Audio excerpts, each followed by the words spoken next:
मैं डॉक्टर अमित भटनागर पंतनगर कृषि विश्वविद्यालय में सस्य विज्ञान विभाग में प्राध्यापक के पद पर कार्यरत हूँ। और इस चैनल के माध्यम से मेरा प्रयास है किसानों तक सही जानकारी पहुंचे ताकि उसका लाभ वो अपनी खेती में ले सके।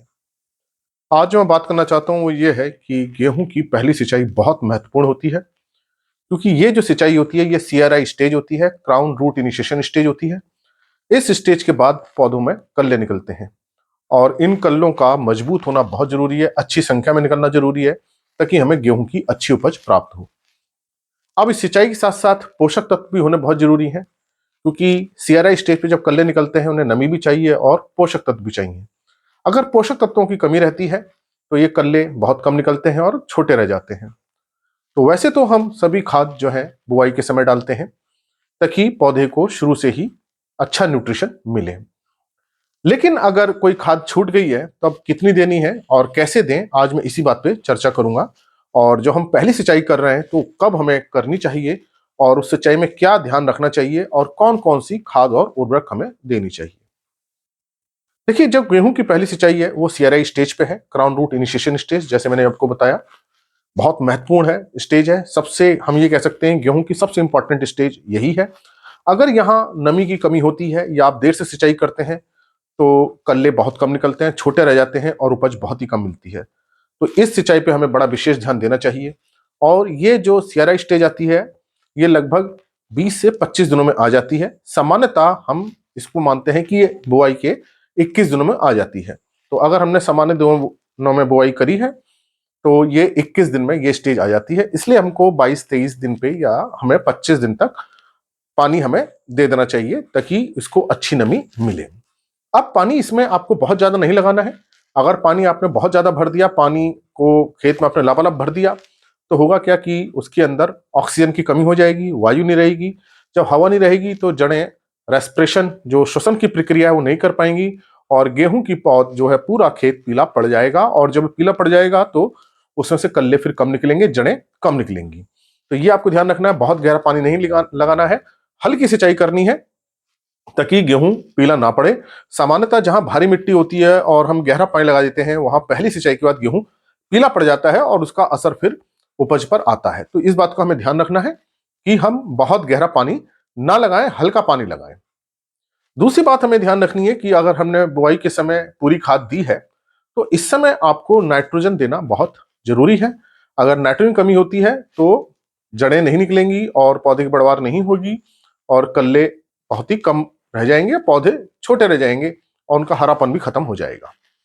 तो इसका विपरीत प्रभाव पड़ेगा, इसलिए यहां नाइट्रोजन देना जरूरी है।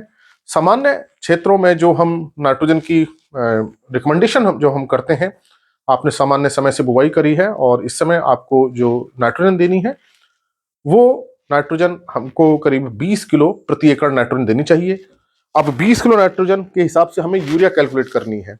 तो ये 20 किलो नाइट्रोजन 1 एकड़ की है, तो उस हिसाब से आपको यूरिया कन्वर्ट करना चाहिए। ये 20 किलो नाइट्रोजन प्रति एकड़ है। अब ये कम ज्यादा हो सकती है, आपने देर से बुआई करी है तो ये मात्रा कम भी हो सकती है, लेकिन मैं एक सामान्य मात्रा बता रहा हूं कि अगर हमने सामान्य समय से बुआई करी है और इसको देने के लिए करीब हमको 45 किलो, मान सकते हैं हम 45 किलो यूरिया प्रति एकड़ हमें देना चाहिए। तो 45 किलो यूरिया आप 1 एकड़ का दें, मतलब कि एक कट्टा, एक बैग, हम मान सकते हैं कि आप एक बैग यूरिया का 1 एकड़ में बिखेर करके दें और सिंचाई करें। अब ये समस्या आ सकती है कि पहले सिंचाई करें या यूरिया दें। तो देखिए कि सिंचाई चूंकि हमें हल्की करनी है तो आप यूरिया डाल करके सिंचाई कर सकते हैं। तो ये आप जड़ों तक जाएगा। अगर आपने गहरा पानी लगा दिया तो फिर ये यूरिया नीचे लीच हो सकती है, नुकसान हो सकता है।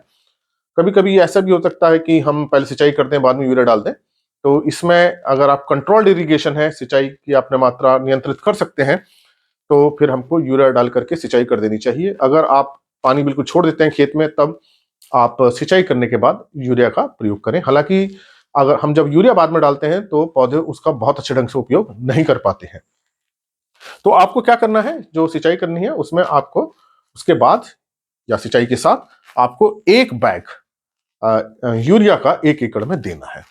अब मान लीजिए ये तो वो स्थिति थी जब आपने बुआई के समय फास्फोरस भी दिया था और पोटाश भी दिया था।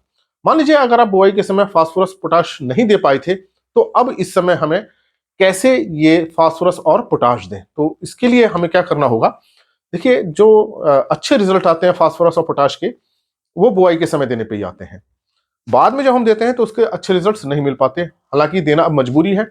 अगर आप नहीं देंगे फास्फोरस और पोटाश तो और हमारी उपज कम हो जाएगी। तो इसके लिए हम क्या करें, जो फास्फोरस के लिए हम डीएपी का प्रयोग करें और पोटाश के लिए एमओपी का प्रयोग करें, और इन खादों को पहले डाल दें फिर सिंचाई करें, क्योंकि इनका जड़ में जाना बहुत जरूरी है। अगर जैसे आप सिंचाई के बाद डीएपी डालते हैं तो फास्फोरस जड़ तक नहीं पहुंच पाएगा। हाँ, लेकिन अगर आप सिंचाई से पहले डीएपी डाल देते हैं और उसका सिंचाई करते हैं तो पानी के साथ घुल करके जड़ तक पहुंच जाएगा। हालांकि ये जो मैं प्रैक्टिस बता रहा हूं, ये एक तरह की उपचार हम कह सकते हैं, या कमी को पूरा करने का प्रयास कर रहे हैं। हालांकि ये कमी उतनी पूरी नहीं हो पाएगी अगर हम शुरू में बुआई में देते। लेकिन अब हमारे पास कोई ऐसा अब व्यवस्था नहीं है, अब किस तरह से हम फास्फोरस पोटाश दें। तो ऐसी स्थिति में जब आपने बुआई में नहीं दिया है और इस समय आपको क्या करना है, एक बैग डीएपी को लेना है। डीएपी का एक बैग लें, एक बैग आपको 1 एकड़ में डालना है, और इसके साथ आपको आधा बैग यूरिया का डालना है। आधा बैग यूरिया 1 एकड़ के लिए बता रहा हूं मैं, ये 1 एकड़ में करना है ये आपको काम। और इसके साथ आप लगभग आधा बैग म्यूरेट ऑफ पोटाश, आधा bag muriate of potash, MOP जिसे हम बोलते हैं, एमओपी का प्रयोग 1 एकड़ में करें। और अब देखिए, जो यूरिया है वो आसानी से पहुंच जाती है जड़ों तक, वो क्योंकि जल्दी घुल जाती है। लेकिन डीएपी में जो फास्फोरस उसके साथ समस्या आएगी, थोड़ी समस्या पोटेशियम के साथ भी आएगी। तो इसके लिए होगा क्या कि देखिए, ये आप जब ऊपर डालेंगे यहां पे रहेगी, और अभी गेहूं छोटा है, ज्यादा बड़ा नहीं हुआ है, अभी इसकी जड़ें ऊपर ही है। तो जब पानी के साथ ये थोड़ा 2-3 सेंटीमीटर तक भी नीचे आ जाएगा तो जड़ों को मिल जाएगा, क्योंकि जो सीआरआई स्टेज है वो जमीन से 2 से 3 सेंटीमीटर नीचे होती है। तो ऐसी स्थिति में अगर आप इस समय डीएपी और एमओपी के साथ यूरिया डाल के सिंचाई कर देते हैं तो ये नीचे तक पहुंच जाएगा। लेकिन आप 40-45 दिन के बाद करने का प्रयास करेंगे तब ये इतना अच्छे रिजल्ट्स नहीं मिलेंगे, क्योंकि तब तक सीआरआई स्टेज निकल गई है। दूसरा, फास्फोरस पोटाश इतना मूव नहीं कर पाएगा, इतना जमीन में नहीं चल पाएगा। फास्फोरस की और पोटेशियम की जमीन में चलने में समस्या रहती है, उसका मूवमेंट कम रहता है। तो अभी क्या है कि यहाँ 2 से 3 सेंटीमीटर की गहराई पे ही आपका सीआरआई स्टेज आएगी गेहूं के बीज में। तो आप अगर बुआई के समय नहीं डाला है तो आपको 1 एकड़ में 1 बैग डीएपी के साथ आधा बैग यूरिया डालना है। यहाँ पे देखिए 1 बैग डाल रहे थे, जब आपको केवल यूरिया देनी थी तब केवल आप 1 बैग यूरिया दीजिए। लेकिन अगर आप यूरिया के साथ डीएपी दे रहे हैं तो यूरिया की अमाउंट आधी हमें करनी चाहिए। तो 1 बैग डीएपी के साथ आधा बैग यूरिया कर दीजिए, और आधा bag MOP, muriate of potash का मिक्स करके हम डाल सकते हैं। और डालने के बाद सिंचाई कीजिए ताकि ये जड़ तक जाए। अगर आप सिंचाई करने के बाद ये डीएपी, एमओपी, यूरिया डालते हैं तो यूरिया का थोड़ा भाग तो पहुंच जाएगा, लेकिन फास्फोरस के साथ समस्या आएगी, पोटाश के साथ समस्या आती है। तो अगर आप ये खाद डाल रहे हैं पहली सिंचाई में तो निश्चित रूप से ही इसका लाभ मिलेगा। और जो सीआरआई स्टेज में जो क्राउन रूट निकल रही हैं, जो नई रूट निकलेंगी, नई जड़ें, वो अच्छी निकलेंगी और वहां से कल्ले भी निकलेंगे। तो ये बड़ी इंपॉर्टेंट स्टेज है, बड़ी क्रिटिकल स्टेज है सिंचाई के लिए भी और पोषक तत्वों के लिए भी।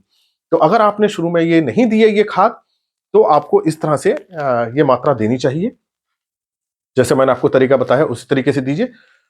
जब तक खाद जड़ तक नहीं पहुंचेगी उसके रिजल्ट्स नहीं मिलेंगे। तो खाद का जड़ तक पहुंचना जरूरी है। अब जड़ तक वो पहुंचेगी पानी के साथ ही, इसलिए आप खाद डाल करके सिंचाई कीजिए। आपको बहुत गहरी सिंचाई नहीं करनी है। अगर आप बहुत गहरी सिंचाई करेंगे तो पानी भर जाएगा, फिर से पीलापन आ जाएगा, और हो सकता है खाद घुल करके नाइट्रोजन बहुत नीचे चले जाए, तो लीचिंग लॉस भी हो सकता है। तो इसलिए आपको बहुत ज्यादा गहरी सिंचाई नहीं करनी है, हल्की सिंचाई करनी है, क्योंकि जड़ें अभी ऊपर ही हैं, जमीन के ऊपर ही हैं, ज्यादा गहराई में नहीं गई हैं, थोड़ी सी नीचे तक ही गई हैं। तो सिंचाई आपकी कंट्रोल होनी चाहिए। पानी खेत को लगातार लापालाप पानी से नहीं भरना है। ऐसा नहीं करना है कि हमने पानी भर के छोड़ दिया तो गेहूं डूब रहा है, ऐसा हम सिंचाई नहीं करनी, नहीं तो हमको नुकसान होगा। तो आशा है ये मेरी बात समझ में आई होगी कि सीआरआई स्टेज पे कितना हमको पानी रखना है, बड़ी कंट्रोल इरिगेशन देनी है। और अगर डीएपी, एमओपी नहीं दिया है तो हम इस स्टेज पे दे सकते हैं ये जो मैंने मात्रा बताई, तो निश्चित रूप से आपको अच्छे रिजल्ट्स मिलेंगे। इसी प्रकार के लेक्चर्स को देखने के लिए कृषि किसान प्लेलिस्ट देखिए, और अगर चैनल सब्सक्राइब नहीं किया तो सब्सक्राइब कीजिए। धन्यवाद।